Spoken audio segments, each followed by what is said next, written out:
Hello दोस्तों, स्वागत है आपका दृष्टि आईएएस के पीटी स्पेशल प्रोग्राम में।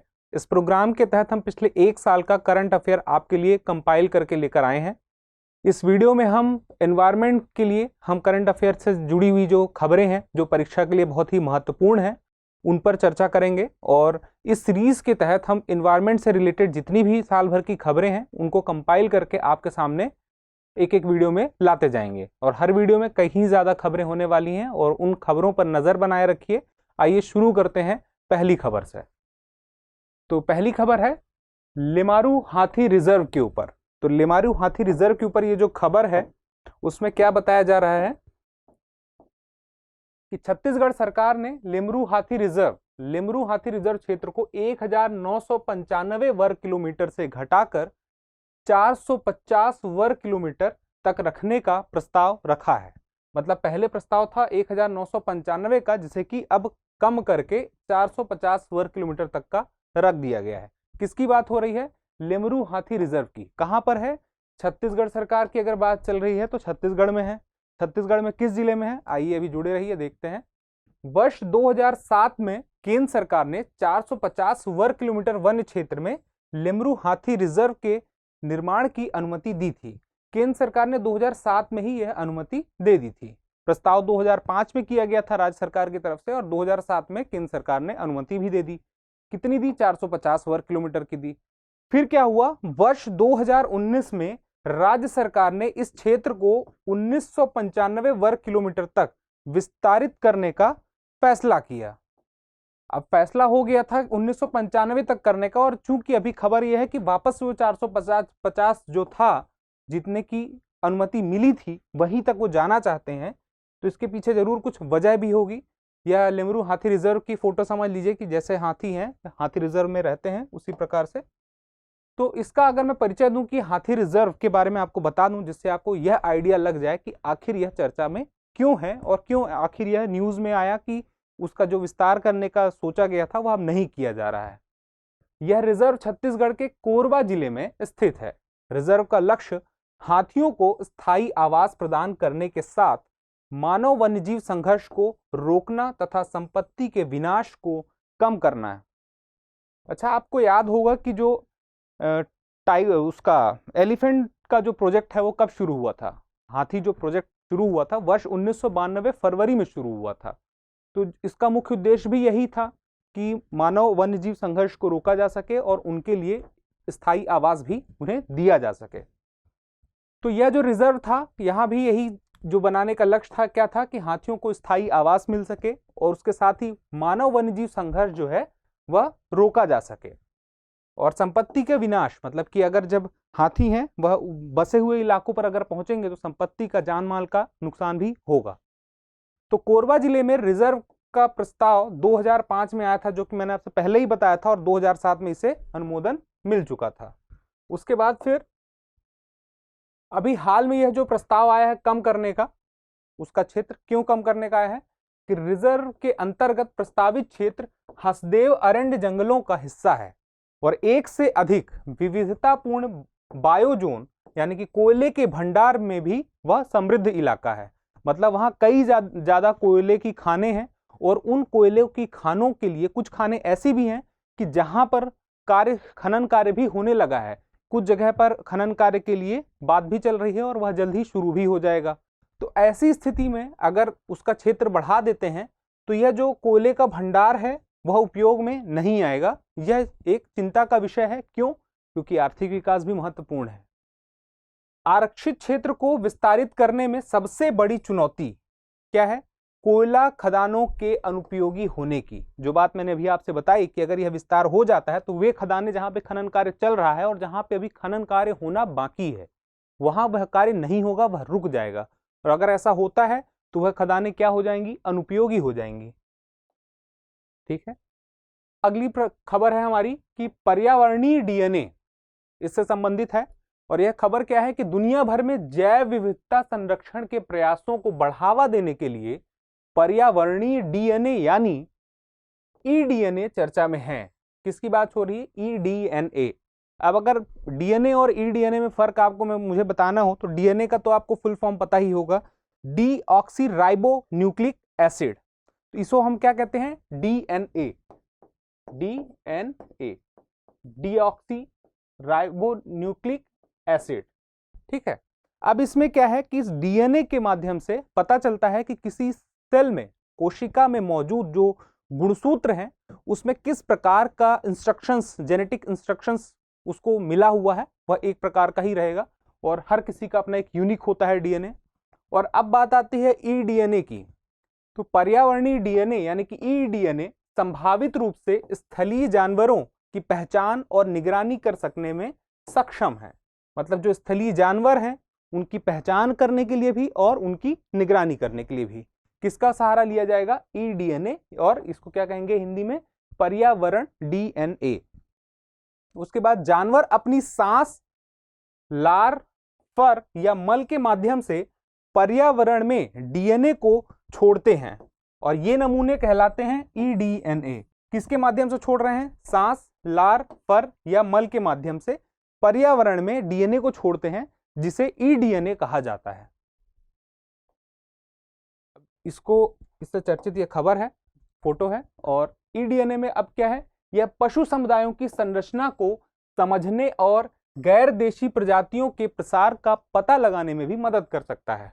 मतलब यह हुआ कि किसी खास क्षेत्र में किस तरह के पशु समुदाय रह रहे हैं, एक तो यह भी पता चलेगा और दूसरा हमें यह भी पता चलेगा कि गैर देशी प्रजातियां जो बाहर से आई हैं, उस स्थान की नहीं हैं, उनका प्रसार कितना हुआ है उस खास क्षेत्र में, इसका अंदाजा भी लग सकेगा। और कुछ परिवर्तनों के बाद लुप्त प्राय प्रजातियों की निगरानी हेतु यह विधि मौजूदा तकनीकों के साथ बेहतर काम भी करेगी। मतलब कि जो लुप्त प्राय हो रहे हैं प्रजाति, उनके लिए, उनकी जानकारी जुटाने के लिए यह तकनीकी काफी उपयोगी होगी। लंबी दूरी के प्रवासी पक्षियों और अन्य पक्षियों के उड़ने के पैटर्न को ट्रैक भी करेगी। कीड़ों सहित छोटे जानवरों के डीएनए को भी कैप्चर कर सकता है। मतलब कि जो छोटे छोटे जानवर हैं, इनफैक्ट कीड़े भी हैं, उनके भी डीएनए को यह कैप्चर कर सकता है। और यह किस तरह से होगा, इसको कहा जाएगा बायो मॉनिटरिंग विधि। मतलब बायो मॉनिटरिंग की जाएगी। यह जो मैंने अभी आपसे यहाँ पे क्या बताया था कि कौन कौन सी चीजें हैं, सांस, लार, फर या मल के माध्यम से यह हवा में, पर्यावरण में डीएनए छोड़ते हैं। ये कैसे पता चलेगा, यह पता चलेगा बायो मॉनिटरिंग से। ठीक है, अगला खबर। अब इसमें क्या है कि पर्यावरणीय डीएनए में और चीजें जान लें कि पर्यावरणीय डीएनए परमाणु या माइटोकॉन्ड्रियल डीएनए कहलाता है। यह जीव द्वारा पर्यावरण में छोड़ा जाता है, जो कि शुरू में ही मैंने आपको बता दिया था।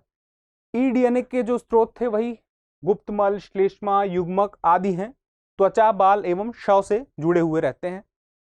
इसको, मतलब ये जो ई डीएनए है, इसको सबसे ज्यादा जो प्रभावित करता है वह करता है यूवीबी, यानी कि अल्ट्रा वायलेट बी जो है। अब जो पराबैंगनी किरणें हैं कितने प्रकार की होती हैं, ए, बी और सी। तो जो बी होता है, यूवीबी विकिरण होता है, उसमें क्या खासियत होती है, खासियत नहीं मतलब कि यह एक तरह की बुराई है कि यह इसको प्रभावित करती है और ई डीएनए को नष्ट भी कर सकती है, या तो परिवर्तित कर सकती है, या तो उसमें कुछ सही आंकड़े नहीं उपलब्ध करा सकती है। मतलब कुछ ऐसा इसमें असर पड़ेगा जिससे कि सही आंकड़े या सही जानकारी हम तक नहीं पहुंचेगी अगर उसमें यूवीबी पड़ जाए। ठीक है, अगला है हमारा सकल पर्यावरण उत्पाद, इसको क्या कहा जाएगा, जीईपी। अब इसमें क्या खबर है कि हाल ही में उत्तराखंड सरकार ने घोषणा की है कि वह अपने प्राकृतिक संसाधनों का मूल्यांकन सकल पर्यावरण उत्पाद यानी कि ग्रॉस इन्वायरमेंट प्रोडक्ट के रूप में शुरू करेगी। अब ये क्या है जीईपी यानी ग्रॉस इन्वायरमेंट प्रोडक्ट क्या है, उसके बारे में देखा जाए तो पारिस्थितिक स्थिति को मापने हेतु एक मूल्यांकन प्रणाली है। अब बात की जाए पारिस्थितिकी स्थिति में तो मतलब दो तरह की चीजें होती है, दो घटक होते हैं, एक जैव घटक होता है और एक अजैव घटक होता है। उन्हीं को मापने के लिए एक मूल्यांकन प्रणाली है जिसे हमने क्या नाम दिया है, जीईपी। इसे उन उत्पादों एवं सेवाओं के मूल्यों के रूप में लिया जाता है जिससे पारिस्थितिकी तंत्र, मानव कल्याण और आर्थिक एवं सामाजिक सतत विकास को बढ़ावा मिले।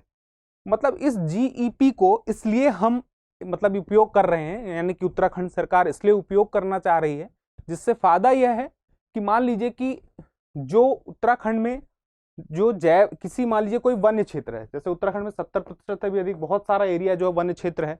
अब वहां पे जो क्या क्या चीजें, जैव घटक क्या है, अजैव घटक क्या है, अगर बात की जाए अजैव घटक की तो मतलब जैसे मृदा हो गया, हवा हो गई, है ना, मिट्टी हो गई, और बहुत सारी चीजें हैं। तो इनमें क्या स्थिति है, लकड़ी है, वन्य क्षेत्र जो बढ़ रहा है उसका जो विस्तार हो रहा है, तो यह भी इसमें काउंट होगा कि कितना विस्तार हुआ। तो इससे हमें कुछ आंकड़े पता चलेंगे कि आर्थिक विकास के क्रम में हमारी जो जीईपी है, हमारा जो ग्रॉस इन्वायरमेंट प्रोडक्ट है, वह कितना बढ़ रहा है। और कहीं ऐसा तो नहीं हो रहा है कि हम जो आर्थिक विकास चाहते हैं उस क्रम में कहीं हमारा जीईपी कम तो नहीं हो रहा है, मतलब कि वन संसाधनों में कमी तो नहीं आ रही है, खराबी तो नहीं आ रही है। तो हमें अपनी जो विकास है उसको पॉजिटिव तरीके से आगे बढ़ाना है। अगला है सकल पर्यावरण उत्पाद। इसी के बारे में एक और पॉइंट है, जीईपी यानी प्राकृतिक संसाधनों में हुई वृद्धि के आधार पर। जो बात अभी मैंने आपसे बताई कि प्राकृतिक संसाधनों में जो वृद्धि हुई है उसके आधार पर समय समय पर पर्यावरण की स्थिति का आकलन करना है। मतलब जब हम देखेंगे कि प्राकृतिक संसाधनों की अभी क्या स्थिति है, जीपी से हमें पता चलेगा कि प्राकृतिक संसाधनों की स्थिति क्या है, उस स्थिति से हमें यह भी पता चलेगा कि पर्यावरण की स्थिति भी क्या है और हम किस ओर बढ़ रहे हैं। वैश्विक स्तर पर इस अवधारणा को वर्ष 1997 में रॉबर्ट कोस्टांजा जैसे पारिस्थितिक अर्थशास्त्रियों द्वारा प्रस्तुत किया गया। इस अवधारणा को कब लाया गया? 1997 में। किसके द्वारा? रॉबर्ट कोस्टांजा। इस पहलू की ओर शिक्षाविदों का ध्यान आकर्षित करने के लिए वर्ष 1981 में पारिस्थितिकी तंत्र सेवाएं यानी कि इकोसिस्टम सर्विस शब्द एक आया, इकोसिस्टम सर्विसेज। कब आया? 1981 में, और यह शब्द गढ़ा गया था। अब जीईपी के माध्यम से आर्थिक विकास के साथ साथ पर्यावरणीय विकास पर भी नजर रहेगी। मतलब उत्तराखंड सरकार यही चाहती है कि आर्थिक विकास के साथ साथ वह पर्यावरणीय विकास पर भी अपनी नजर बनाए रखे और उससे समझौता ना करे। क्यों ना करे? क्योंकि मोदी जी ने अभी कुछ समय पहले ही अपना लक्ष्य बता दिया है कि 2070 तक नेट जीरो का लक्ष्य उन्होंने बनाया है। ठीक है, यह समझना आसान कि आर्थिक विकास पर्यावरण की कीमत पर तो नहीं हो रहा है। मतलब यह है कि सरकार यह जानना चाहती है कि यह जो आर्थिक विकास है वह कहीं इस वजह से तो नहीं हो रहा कि हम पर्यावरण की कीमत चुका रहे हैं, उससे समझौता कर रहे हैं। यह पर्यावरण के संरक्षण में मदद करेगा और हमें जलवायु परिवर्तन के प्रभावों से बचने में भी मदद करेगा। मान लीजिए हमें यहाँ पता चलता है कि हमारा जो है पर्यावरण की जो हम कीमत चुका रहे हैं, मान लीजिए हमारे जो नुकसान हो रहा है, जैव घटकों का जो हमारा नुकसान होगा, उस नुकसान से क्या पता चलेगा हमें कि हम जिस दिशा में बढ़ रहे हैं उससे हमें कुछ चेंजेस लाने पड़ेंगे। तो उससे हमें एक दशा और दिशा तय करने में काफी मदद मिलेगी। अगला हमारा खबर है माइक्रोप्लास्टिक प्रदूषण से। संयुक्त राष्ट्र की एक रिपोर्ट के अनुसार एशिया प्रशांत क्षेत्र के प्रवासी प्रजातियों के लिए प्लास्टिक प्रदूषण खतरे की घंटी बन चुका है। अब क्या है इसमें कि माइक्रोप्लास्टिक से समुद्री खाद्य श्रृंखला भी गहरे तौर पर प्रभावित हो रही है। यह कौन कह रहा है?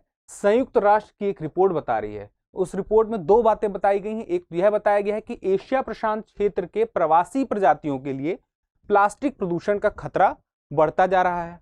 दूसरी बात क्या बताई गई है कि माइक्रोप्लास्टिक से समुद्री खाद्य श्रृंखला भी गहरे तौर पर प्रभावित हो रही है। ठीक है, अब ये माइक्रोप्लास्टिक प्रदूषण है क्या? माइक्रोप्लास्टिक प्रदूषण के कारण होने वाला प्रदूषण ही माइक्रोप्लास्टिक होता है, माइक्रोप्लास्टिक प्रदूषण होता है। तो अगर माइक्रोप्लास्टिक प्रदूषण माइक्रोप्लास्टिक से होता है तो माइक्रोप्लास्टिक क्या होता है ये समझ लेते हैं। तो माइक्रोप्लास्टिक जो होता है 5 मिलीमीटर से छोटे प्लास्टिक के टुकड़ों को माइक्रोप्लास्टिक कहा जाता है। यह लगभग तिल के बीज के आकार का, बहुत छोटा तिल के बीज के आकार का होता है। इसका साइज याद रखिएगा कितना है? 5 मिलीमीटर। माइक्रोप्लास्टिक प्रदूषण में मुख्यतः 3 तरह के प्लास्टिक होते हैं। एक तो क्या होता है? पॉलीइथाइलीन, दूसरा पॉलीस्टीरीन, तीसरा पॉलीप्रोपाइलीन।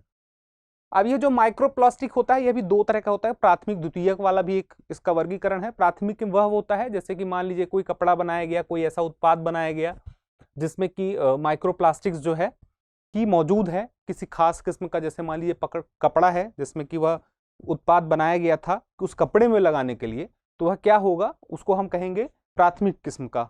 और अगर हम बात करें द्वितीय किस्म का माइक्रोप्लास्टिक क्या है, तो उसमें होता यह है सीधे सीधे कि मान लीजिए कोई प्लास्टिक की बोतल है या कोई ऐसी चीज है प्लास्टिक की जिसे रिसाइकल नहीं किया गया और वो बहुत छोटे छोटे पार्ट्स में, बहुत छोटे छोटे हिस्सों में, मतलब उसकी साइज कहाँ, ये 5 मिलीमीटर से छोटे छोटे उसमें बट गई, तो उससे उस जब यह 5 मीटर से छोटे हिस्से में चली जाएगी तो क्या कहलाएगी, माइक्रोप्लास्टिक। तो उस वजह से उसको हम क्या कहेंगे, द्वितीयक माइक्रोप्लास्टिक। ठीक है, अगला है माइक्रोप्लास्टिक के स्रोत। माइक्रोप्लास्टिक वेस्ट जैसे प्लास्टिक की बोतलें और अन्य प्लास्टिक उत्पाद, मछली पकड़ने वाला जाल आदि, बहुत सारी प्लास्टिक की चीजें हैं वह माइक्रोप्लास्टिक के स्रोत ही हैं। जैसे मैंने आपको कहा था द्वितीय प्रकार का जो होता है कि उसमें छोटे छोटे हिस्सों में बट गया, खंडन हो गया तो हो गया। माइक्रोबिट्स, अब माइक्रोबिट्स क्या है, यह शब्द भी समझ लीजिए। यह माइक्रोप्लास्टिक का ही एक प्रकार उपयोग हेल्थ और ब्यूटी प्रोडक्ट बनाने के लिए किया जाता है। मतलब कि यह जो है मुख्य रूप से जो हेल्थ और ब्यूटी प्रोडक्ट्स हैं, अब ब्यूटी प्रोडक्ट्स में बहुत सारी चीजें आ जाती हैं, उसमें इसका बहुत उपयोग किया जाता है। यहां तक कि हम लोग जो टूथपेस्ट यूज करते हैं उसमें भी माइक्रोप्लास्टिक का इस्तेमाल किया जाता है। माइक्रोप्लास्टिक प्रदूषण, महासागरों में प्लास्टिक, यह एक जो मुद्दा है इसको समझना पड़ेगा। तटीय और इनलैंड क्षेत्रों में होने वाले ट्रांसपोर्ट यानी परिवहन से होता है। कहां पे, महासागरों में कैसे होगा, जब तटीय और इनलैंड क्षेत्र हैं वहां पर जब ट्रांसपोर्ट परिवहन होता है उस वक्त होता है। उसके अलावा अवैध डंपिंग गतिविधियां जब वहां पे होती हैं उन क्षेत्रों में तब होता है।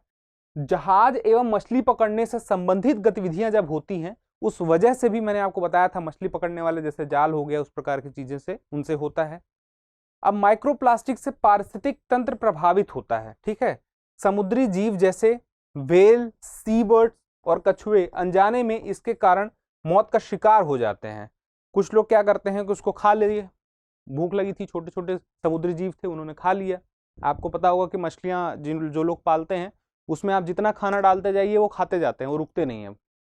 तो अब भूख लगी, जरूरत पड़ी, कुछ भी प्लास्टिक था, माइक्रोप्लास्टिक था, वो तो खाने के साथ उनके भोजन के साथ भी वो आ गया, फिर लोग भी इसको खा लेते हैं, इंसान भी खा लेते हैं, उससे स्वास्थ्य की समस्या भी आगे चल के इंसानों तक भी पहुंच जाती है। आखिर इससे बचने के लिए क्या किया जाए, प्लास्टिक को रिड्यूस, रीयूज और रिसाइकल करने पर हमें ध्यान देना होगा।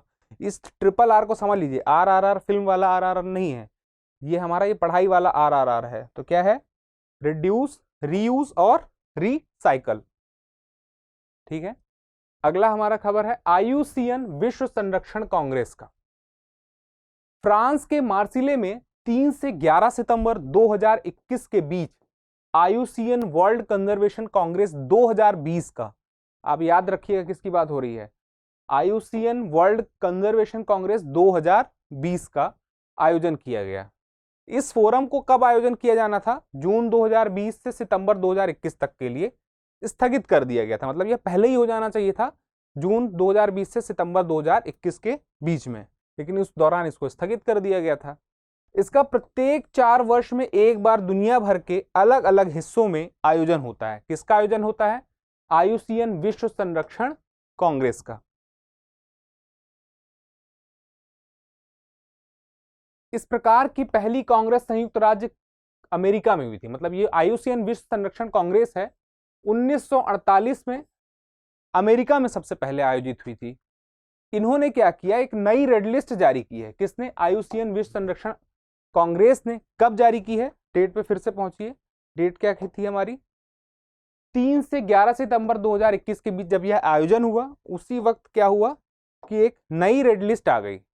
अब ये रेड लिस्ट से आप मतलब साफ समझ रहे होंगे, वर्ल्ड कंजर्वेशन कांग्रेस 2020 के दौरान एक अद्यतित रेड लिस्ट जारी की गई जिसके अनुसार 902 प्रजातियां आधिकारिक तौर पर विलुप्त हो गई।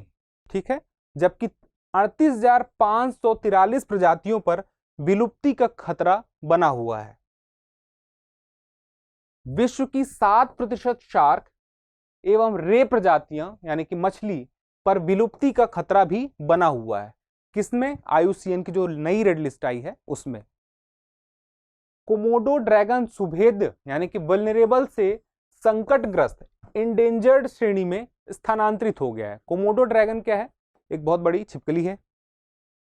कोमोडो ड्रैगन विश्व की सबसे बड़ी जीवित छिपकली है जो इंडोनेशिया के कोमोडो नेशनल पार्क में है। अगर बात आ गई है यहां से कि कोमोडो ड्रैगन सुभेद्य से संकटग्रस्त में आ गया है, मतलब कि वेलनरेबल से इंडेंजर्ड श्रेणी में आ गया है, तो अब यह भी जानना जरूरी हो जाता है कि यह कहां मिलती है। तो यह पाई जाती है कोमोडो ड्रैगन विश्व की सबसे बड़ी मछली इंडोनेशिया की छिपकली, ठीक है, सबसे बड़ी छिपकली इंडोनेशिया के कोमोडो नेशनल पार्क में। और इसका वैज्ञानिक नाम क्या है? इसका वैज्ञानिक नाम है वरानस कोमोडुओसिस, ठीक है। अगला है आईयूसीएन विश्व संरक्षण कांग्रेस, इसी से जुड़ा हुआ है। ग्लोबस इंडिजिनस एजेंडा, इसमें क्या है? वर्ल्ड कंजर्वेशन कांग्रेस के दौरान आयोजित IUCN world summit of indigenous peoples and nature में ग्लोबल इंडिजिनस एजेंडा प्रस्तुत किया गया। और इसमें क्या था? इसको प्रस्तुत करने के पीछे की वजह क्या थी, यानी कि मकसद क्या था? तो मकसद था स्वदेशी लोगों की साझेदारी एवं सहयोग से जैव विविधता सुरक्षित करना। यह प्राकृतिक संसाधनों के गवर्नेंस के लिए एक ग्लोबल एजेंडा की तरह था। यह आईयूसीएन के इंडिजिनस पीपल्स ऑर्गेनाइजेशन यानी कि आईपीओ द्वारा विकसित किया गया था। किसकी बात हो रही है? ग्लोबल इंडिजिनस एजेंडा के।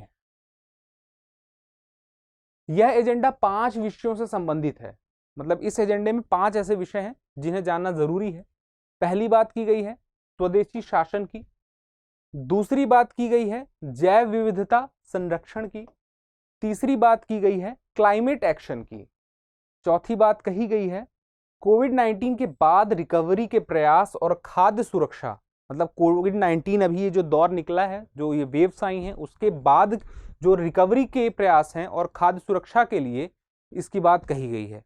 और 5वां पॉइंट जो लास्ट पॉइंट है ग्लोबल पॉलिसी सेटिंग से है, ठीक है। तो ये 5 विषय हैं और यह विषय किससे संबंधित है, किस एजेंडे से संबंधित है? इस एजेंडे से संबंधित है, ठीक है। अब जान लेते हैं आईयूसीएन के बारे में। आईयूसीएन का पूरा नाम क्या है? International union for conservation of nature. यह सिविल सोसाइटी ऑर्गेनाइजेशन एवं सरकार से मिलकर बना एक संघ है। इसकी स्थापना कब हुई थी? मैंने आपको बताया था पहले भी, 1948 में हुई थी। और इसके मुख्यालय अगर पूछ लिया जाए तो आप बताएंगे कहां पे है? स्विट्जरलैंड में है। यह दुनिया की प्राकृतिक स्थिति को संरक्षित रखने के लिए एक वैश्विक प्राधिकरण है। अगला हमारा खबर है सौर तूफान वैश्विक इंटरनेट के लिए खतरा। एक हालिया शोध पत्र आया जिसके मुताबिक यह कहा गया कि एक शक्तिशाली सौर तूफान इंटरनेट संचार को प्रभावित कर सकता है। अब यहां पे बात बनती है कि सौर तूफान के मामला है, तो यह सौर तूफान है, यह क्या कर सकता है कि इससे पनडुब्बी केबलों और संचार उपग्रहों को गंभीर नुकसान पहुंचने की संभावना है, ठीक है। किसकी बात हो रही है? संचार उपग्रहों को, मतलब जो कृत्रिम उपग्रह हैं उनकी बात हो रही है। चरम अंतरिक्ष मौसमी घटनाओं का पृथ्वी पर सीधे प्रभाव कितना पड़ता है? 1.6% से 2% प्रति दशक के बीच माना गया है। मतलब कि जो अंतरिक्ष की चरम अंतरिक्ष मौसमी घटनाएं हैं उसका जो असर पड़ता है कहां पर? पृथ्वी पर, वह कुल का 1.6 से 2% होता है। अब बात हो जाए इस तूफान की, ऐसा आप देख सकते हैं फोटो से जुड़ी हुई है। ये सौर तूफान है क्या? सूर्य का निर्माण एक कोर के चारों ओर प्लाज्मा नामक सुपर हीटेड गैस से हुआ है। अब यह जो प्लाज्मा नामक सुपर हीटेड गैस से हुआ है, कभी कभी सूर्य की सतह पर विक्षेप होने पर, जो सूर्य की जो सतह है, बाहरी सतह है, विक्षेप होने पर सूर्य की बाहरी परत, सतह पर विक्षेप होगा तो सूर्य की बाहरी परत, यानी कि इसका नाम क्या है? हेलियोस्फीयर। हेलियोस्फीयर से अत्यधिक ऊर्जा का विस्फोट होता है। इस विस्फोट हुआ और इस विस्फोट को क्या नाम दिया गया? कोरल मास इंजेक्शन कहा जाता है। इससे पूरा सौर मंडल प्रभावित होता है। यह इसका इंपैक्ट इतना ज्यादा होता है यह सूर्य से इसका प्रभाव जो शुरू होता है वह पूरे सौर मंडल तक, मतलब आखिरी छोर तक लगभग जाता ही है। अब यह महत्वपूर्ण यह है कि जहाँ जो नजदीक का क्षेत्र है वहां ज्यादा प्रभाव होगा, जिस ग्रह के पास से जितना ज्यादा पास से गुजरेगा वह उसे उतना ही प्रभावित करेगा। लेकिन अगर बात पृथ्वी की कर ली जाए तो जीवन यहीं पे है, तो यहाँ अगर कुछ भी प्रभाव होता है तो हमारे लिए वह चिंता का विषय है। हेलियोस्फीयर से हुए इन्हीं ऊर्जा विस्फोटों को सौर तूफान के रूप में जाना जाता है। क्या हुआ था? आप देखिए, कोरोनल मास इंजेक्शन कहां से हुआ था? हेलियोस्फीयर में जब विस्फोट हुआ उससे हुआ कोरोनल मास इंजेक्शन। अब यही कोरोनल मास इंजेक्शन जो है इसी को हमने क्या कहा? सौर तूफान कहा। ठीक है, इसका सबसे आम प्रकार सोलर फ्लेयर्स है। मतलब ये कई प्रकार के होते हैं। एक तो सोलर फ्लेयर्स होता है जो मिनटों से घंटों तक बने रह सकते हैं, कुछ मिनट से कुछ घंटे तक बने रह सकते हैं।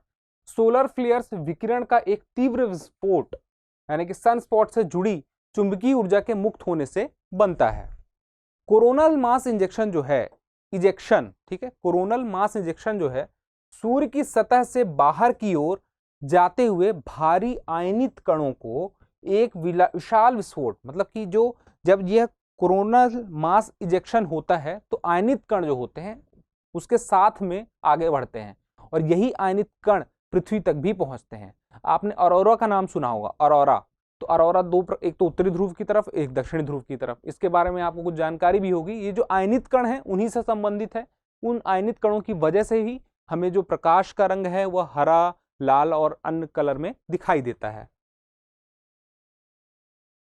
अब इसका इंटरनेट पर जो प्रभाव की बात कही गई है, सौर तूफान की घटना इंटरनेट और संचार प्रणालियों को नुकसान पहुंचाएगी। मतलब इससे क्या होगा? वही बात कि जो कृत्रिम उपग्रह हैं जो अंतरिक्ष में है, उस कोरोनल मास इजेक्शन की वजह से उन्हें नुकसान पहुंच सकता है। और यहां तक यह भी कहा जाता है जो इलेक्ट्रॉनिक डिवाइस हैं जो धरती पर हैं उन पर भी उसका असर पड़ता है। हालांकि इस घटना के प्रभाव से अलग अलग तरीके से क्षेत्र प्रभावित होते हैं। वही बात जो मैं आपसे कही कि धरती पर और भी चीजें हैं जिन पर माना जाता है इसका प्रभाव पड़ता है, इलेक्ट्रॉनिक्स आइटम स्पेशली। जहां अमेरिका इसके कारण सबसे अधिक प्रभावित हुआ, वहीं भारतीय क्षेत्र पर इसका प्रभाव अपेक्षाकृत कम रहता है। इससे भी फर्क पड़ता है कौन किस जगह पर है, मतलब कौन किस अक्षांश पर है, किस अक्षांश पर उसका प्रभाव ज्यादा है, किस जगह पर उसका प्रभाव ज्यादा है। तो उस मामले में भारत पर जो इसका प्रभाव है वह अपेक्षाकृत कम रहता है। जमीनी स्तर पर सौर तूफान से विद्युत उपकरण खराब होने की संभावना रहती है। जो बात मैंने आपसे बताई थी कि जमीनी स्तर पर जो इलेक्ट्रॉनिक डिवाइस हैं, विद्युत उपकरण हैं, उनके खराब होने की संभावना ज्यादा रहेगी। किस स्थिति में? जब यह सौर तूफान आएगा। अगली खबर है डिजिटल कृषि से संबंधित है। डिजिटल कृषि के लिए निजी कंपनियों के साथ 5 समझौता ज्ञापनों पर हस्ताक्षर हुए हैं। और यह हस्ताक्षर किसने किए हैं? यह कृषि और विकास कल्याण मंत्रालय के द्वारा हुए हैं, मतलब उनके अंतर्गत हुए हैं। ये पायलट परियोजनाएं हैं। इनके द्वारा कुछ पायलट परियोजनाएं चलाई जा रही हैं जो कि डिजिटल कृषि मिशन का एक हिस्सा है। तो यह डिजिटल कृषि क्या है पहले तो हम यह समझ लेते हैं, फिर हम यह जानने की कोशिश करेंगे क्या क्या इसके लिए प्रयास सरकार कर रही है। तो डिजिटल कृषि में सूचना एवं संचार प्रौद्योगिकी यानी कि ICT और डेटा पारिस्थितिकी तंत्र का उपयोग है। मतलब कृषि में सूचना एवं संचार प्रौद्योगिकी का उपयोग किया जाए, आंकड़े जुटाए जाएं, मौसम का अध्ययन हो सके और सही समय पर किसानों तक सही जानकारी हो सके जिससे उत्पादन बढ़ सके। किस वजह से? इस सूचना एवं संचार प्रौद्योगिकी की वजह से। और जो डेटा पारिस्थितिकी तंत्र बनेगा, मतलब कि एक तंत्र ऐसा बने जिसमें डेटा मौजूद हो और वह जरूरत पड़ने पर जहां तक पहुंचना चाहिए वहां तक पहुंच जाए। और इस प्रकार यह जो कंप्लीट प्रोसेस होगा उसको हम क्या कहेंगे? डिजिटल कृषि। और इसका अंतिम लक्ष्य क्या है? बढ़िया उत्पाद हो और अच्छा उत्पाद हो। ठीक है, सभी के लिए सुरक्षित, पौष्टिक तथा किफायती भोजन प्रदान करना है। किसके माध्यम से? डिजिटल कृषि के माध्यम से।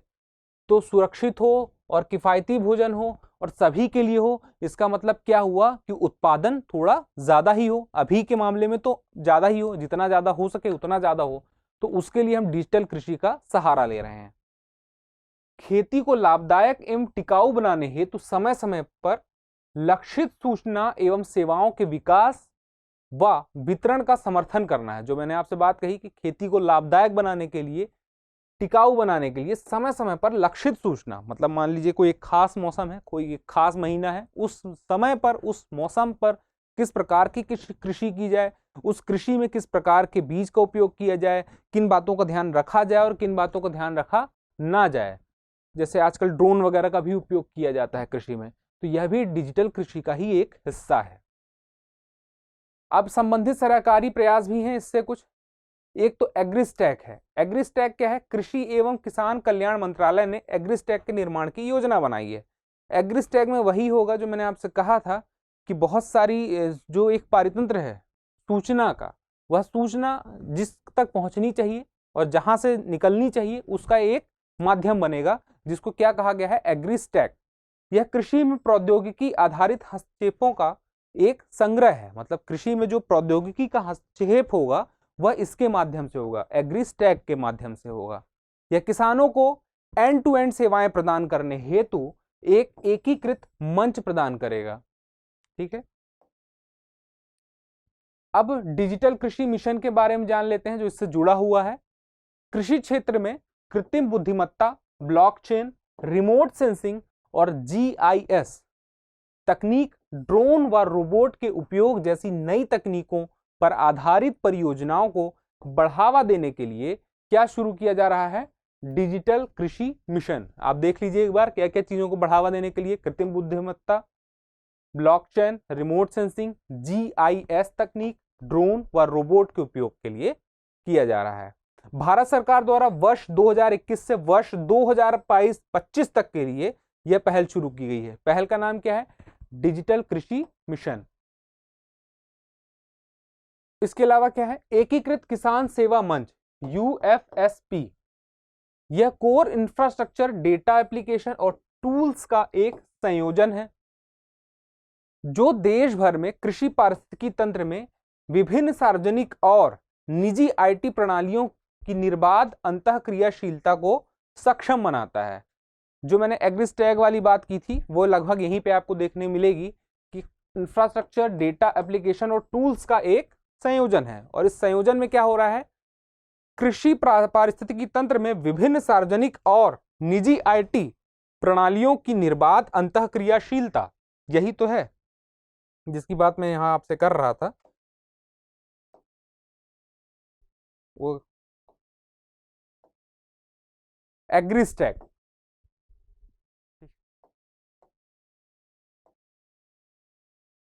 अगला है कृषि में राष्ट्रीय ई गवर्नेंस योजना, इसी को क्या कहते हैं? NEGPA। यह एक केंद्र प्रायोजित योजना है। इसका उद्देश्य भी क्या है? देखिए कि किसानों तक समय पर कृषि संबंधी जानकारी पहुंचे। डिजिटल कृषि से जुड़ी हुई ये सारी पहलें हैं जो मैं आपको बता रहा हूं। तो इसमें क्या कहा जा रहा है? राष्ट्रीय ई गवर्नेंस योजना में इसका उद्देश्य है कृषि संबंधी जानकारी किसानों तक समय पर पहुंचे और संचार प्रौद्योगिकी यानी कि इन ICT के माध्यम से भारत में तेजी से विकास को बढ़ावा दिया जा सके। अगर मान लीजिए किसानों तक, बहुत सारे किसान ऐसे हैं भारत में जिन्हें सही जानकारी नहीं मिलती, वह एक अपनी परंपरा को फॉलो कर रहे हैं, उसी तरह से कृषि कर रहे हैं, जिस वजह से शायद उत्पादन में उतनी उत्पादकता नहीं हो पा रही है जितनी हो सकती है। लेकिन अगर उन्हें समय पर जानकारी मिलेगी तो निश्चित तौर पर उत्पादन बढ़ेगा और यह हमारे लिए फायदेमंद होगा। अन्य कुछ डिजिटल पहले भी हैं। और जान लीजिए एक चीज और है कि वर्ष 2014-15 में इस योजना का विस्तार शेष सभी राज्यों और 2 केंद्र शासित प्रदेशों में भी कर दिया गया है। किसकी बात हो रही? राष्ट्रीय ई गवर्नेंस योजना की। तो अभी तो लगभग मान के चलिए पूरे भारत में ही चल रहा है। अगर केंद्र शासित प्रदेश की बात कर दें तो अभी सिर्फ 2 में ही है। अब शायद बात करते करते हमारे आपके बढ़ भी जाए, इस बात का ध्यान रखिएगा। अन्य कुछ डिजिटल पहले हैं। किसान कॉल सेंटर है, आपने सुना ही है। किसान सुविधा ऐप है, ये आपको पता ही चल गया। कृषि बाजार ऐप, मृदा स्वास्थ्य कार्ड पोर्टल, इस तरह से और भी कई पहले हैं। इन पहलों का मुख्य उद्देश्य क्या है? डिजिटल कृषि को बढ़ावा देना। कहीं ना कहीं यह डिजिटल कृषि में सहायक है। अगला है प्रथम 5 देशों का बायोस्फीयर रिजर्व की बात हो रही है। यह अपने आप में एक बड़ी बात है, अलग किस्म की खबर है। इसको आप हेडिंग से ध्यान नहीं दीजिएगा तो फिर आगे चूक जाएंगे। प्रथम 5 देशों का बायोस्फीयर रिजर्व यूनेस्को द्वारा मुरा, द्रवा और डेन्यूब। मुरा, द्रवा और डेन्यूब, इसका इंग्लिश में भी नाम लिखा हुआ है, मुरा, द्रवा और डेन्यूब, यानी कि MDD को विश्व का प्रथम 5 देशों का biosphere reserve, 5 country biosphere reserve घोषित किया गया है। घोषित करने वाली संस्था कौन है? यूनेस्को है। किस प्रकार की? 5 देशों का बायोस्फीयर रिजर्व, और यह विश्व का पहला है। इसके बारे में देखिए, यह बायोस्फीयर रिजर्व मुरा, द्रवा और डेन्यूब नदियों के 700 किलोमीटर के क्षेत्र और ऑस्ट्रेलिया, स्लोवेनिया, क्रोएशिया, हंगरी तथा सर्बिया में फैला हुआ है। कितने देश हो गए? ऑस्ट्रिया, स्लोवेनिया, क्रोएशिया, हंगरी और सर्बिया, 5 देश हो गए। तो इन 5 देशों में जो फैला हुआ है, जिनमें 3 नदियां हैं, मुरा, द्रवा और डेन्यूब, और कितना उसका क्षेत्रफल है? उसका क्षेत्रफल है 700 वर्ग किलोमीटर का क्षेत्र है। कुछ इस प्रकार का है। अब रिजर्व का कुल जो क्षेत्रफल 1 मिलियन हेक्टेयर है, जिसे यूरोप का अमेजन ऑफ यूरोप भी कहा जाता है। मतलब कुल क्षेत्रफल कितना हो गया? 1 मिलियन हेक्टेयर, और इसी वजह से इसका नाम क्या पड़ गया? यूरोप का अमेजन। यह अब यूरोप में सबसे बड़ा नदी संरक्षित क्षेत्र है। मतलब चूंकि अब आप खुद ही अंदाजा लगाइए कि 5 देशों में है, इतना विस्तार है इसका, तो सीधी सी बात है कि अभी तक तो हमको नहीं पता था सबसे बड़ा है, लेकिन इस मामले में भी कोई वो नहीं है कि बड़ा नहीं हो, बड़ा तो पर्याप्त है, और इतना बड़ा है कि यह यूरोप में सबसे बड़ा नदी संरक्षित क्षेत्र है। बायोस्फीयर रिजर्व ने यूरोपीय ग्रीन डील यानी कि जलवायु कार्य योजना में अपना महत्वपूर्ण प्रतिनिधित्व किया है। किसने?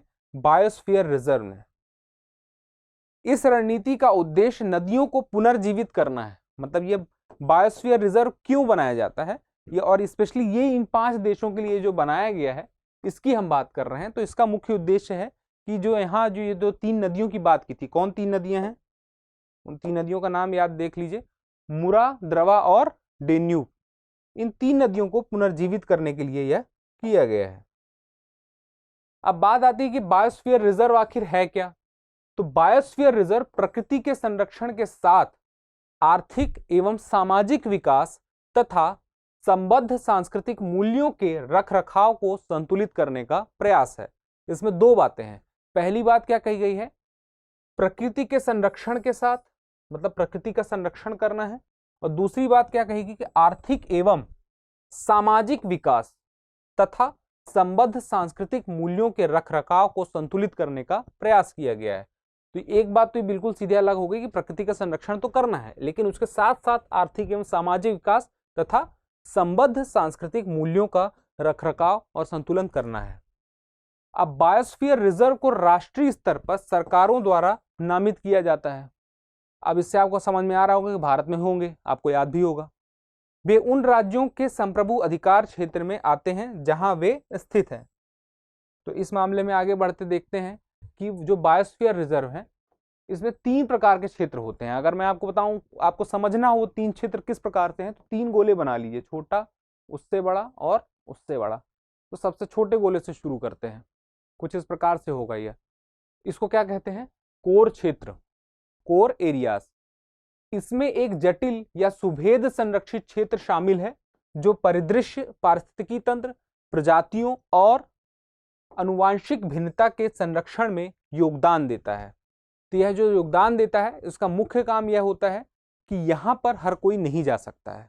यहां पर जो जानवर हैं, मौजूद हैं, जीव हैं, जंतु हैं, वह अपनी जगह पर हैं, सुरक्षित हैं। प्रयास यही है कि वो सुरक्षित रहें। उसके बाद कौन सा है? बफर क्षेत्र। यह मुख्य क्षेत्र को चारों तरफ से संरक्षित करता है या जोड़ता है। दूसरा वाला जो सर्किल है बफर क्षेत्र का मान लीजिए, तो यह मुख्य क्षेत्र को चारों तरफ से संरक्षित करता है या जोड़ने का भी काम करता है।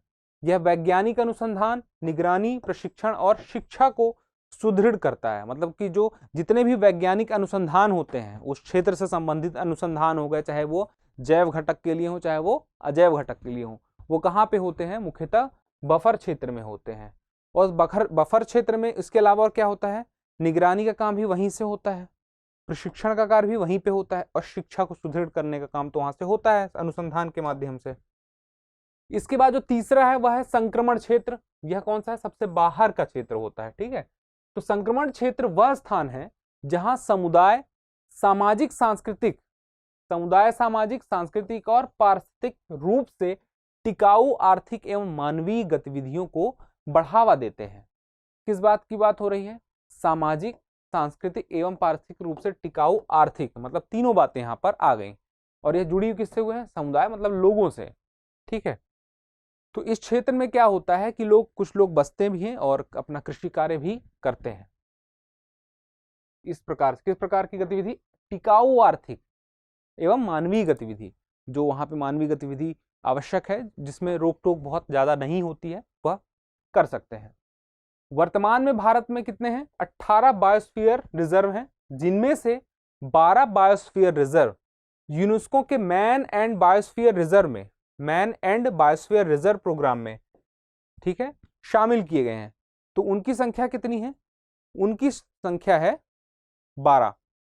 बात की जाए कि भारत में टोटल कितने हैं, तो हम बोलेंगे 18 है, लेकिन यूनेस्को ने मैन एंड बायोस्फीयर रिजर्व में कितने शामिल किए हैं? 12 शामिल किए हैं। अब man and biosphere reserve programme के तहत अगर आपसे पूछ लिया जाए कि सबसे लेटेस्ट कौन सा है, कौन सा बायोस्फीयर रिजर्व है जो सबसे नवीनतम है, तो नवीनतम है पन्ना बायोस्फीयर रिजर्व। और ये पन्ना बायोस्फीयर रिजर्व कहां पे है? यह मध्य प्रदेश में है, ठीक है। तो अब कुल मिला के हमारी आज की खबर जो है अभी इस वीडियो की समाप्त होती है। अगले वीडियो में मिलते हैं और आगे अभी इस वर्ष की जो हमने कंपाइलेशन तैयार की है, आगे आने वाले वीडियो में कुछ और खबरों के साथ आपसे मिलेंगे। तब तक पढ़ते रहिए, स्वस्थ रहिए और मस्त रहिए।